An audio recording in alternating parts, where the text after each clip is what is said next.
pali zinthu 6 zimene tazipange highlight. Choyambirira bambo Peter Kantembe anatikumbutsa za mfundo sikulu zomwe zidachitika komanso tidazimva posegulira msonkhano waukulu wa Eucharistic Congress. Kachiwiri bambo Enoch Kanchira yemwe ndi mkulu wa ku seminary yaikulu ku Kachebere adapereka uthenga kwa tonse pamutu woti kupezeka kwa Yesu Khristu mu mpingo wathu kudzera mu chipembedzo. The Christ's presence in the church, especially in liturgical celebrations. Mwachidule zimene ananena iwo ndi izi zonse zimene timachita mu mpingo makamaka pa chipembedzo zimaluza ku Eucharistia.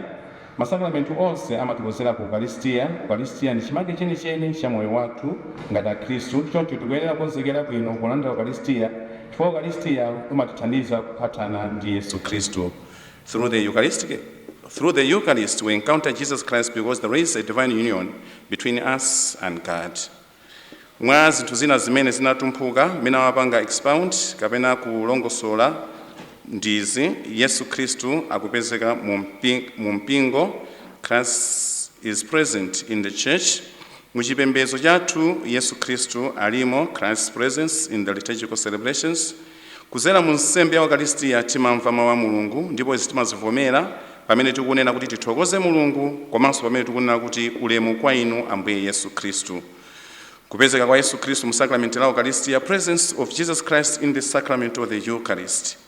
Komanso ananena kuti Yesu Khristu amapezeka kwa iwo amene akusira nsembe. Jesus Christ is present in the ministers of the Eucharist. Yesu Khristu amapezeka pa chipembedzo pamene anthu awiri atatu asonkhana mu dzina lake iye amakhala alipo. Ndipo Yesu Khristu amapezeka mu nyimbo zimene timazimba za Mulungu komanso mu zithunzi zosiyanasiyana zoyera zimene timakhala nazo zimene zimatikokera pafupi ndi Mulungu ndipo Ambuye Yesu amakhalamo. Ndipo Ambuye Yesu amapezeka pamene tili chete. Jesus is present in silence. Muzokambirana zosiyanasiyana mayankho munatuluka zinthu zina zotithandiza. Zinthu zake ndizi: mu Eucharistia muli Ambuye Yesu Khristu weniweni. Ife Akhristu tikuyenera kukonzekera bwinobwino tisanalandire Eucharistia makamaka polapa machimo. Ndi bwino kuti tizimvetsera mawu pamene akuwerenga chifukwa si nthawi yophunzitsana za Bible. Yesu Khristu amapezeka mu sacrament mwa nsembe athu, mu zithunzi za Mulungu komanso nyimbo za Mulungu. Maparishi ayike ndondomeko kumalo komwe akutumikira kuti anthu akhale ndi mwayi olandira sacrament la kulapa. Ndipo posirizira kulapa tizilapa kwa wansembe basi osati kuzera mu zinthu zina ngati kuzera pa foni kapena kanema. Tinali ndi nsembe ya misa yomwe anatsegulira ndi Ambuye Montfort Stima aku Diocese ya Mangochi.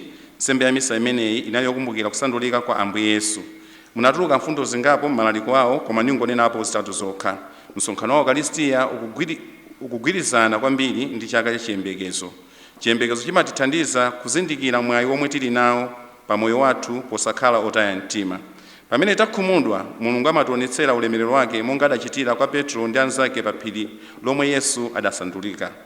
Titadya nkhumaliro, Ambuye Martin Tumbuka adapereka chiphunzitso chomwe chinasindika kufunika kwake kozamisa moyo wathu wa Chikhristu mu Eucharistia, renewing and deepening our Eucharistic faith.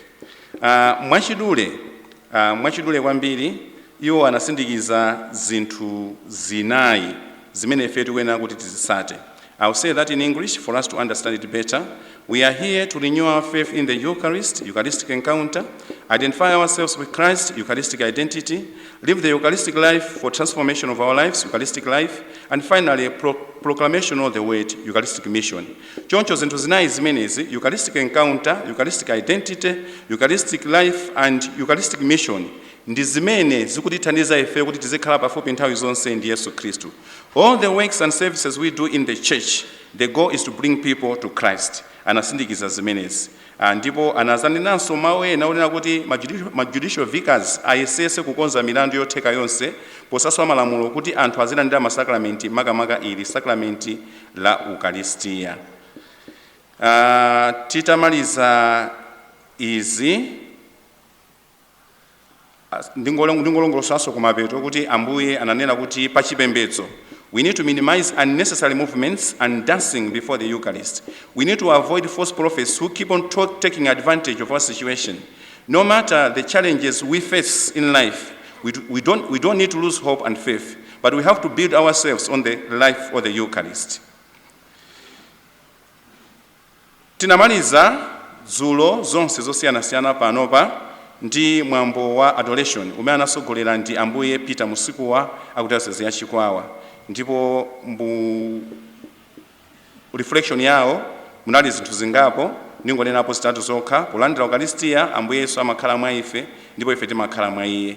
Titengere chisanzo cha ambuye Yesu pokhala atumiki odziwala, pokhala odzichepesa ndi kuchita zinthu zabwino.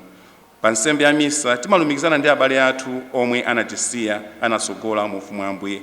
Choncho tikamapezeka mu nsembe ya misa ndi kulandira sakramenti la Ukaristiya ndikuti tikupemphereranso abale athu amene anatisiya. Kumapeto kwa zonse bungwe la mtima woyera wa ambuye Yesu lidalisogolera mwambo wa adoration usiku wonse mu chalichi chathu mu cathedral.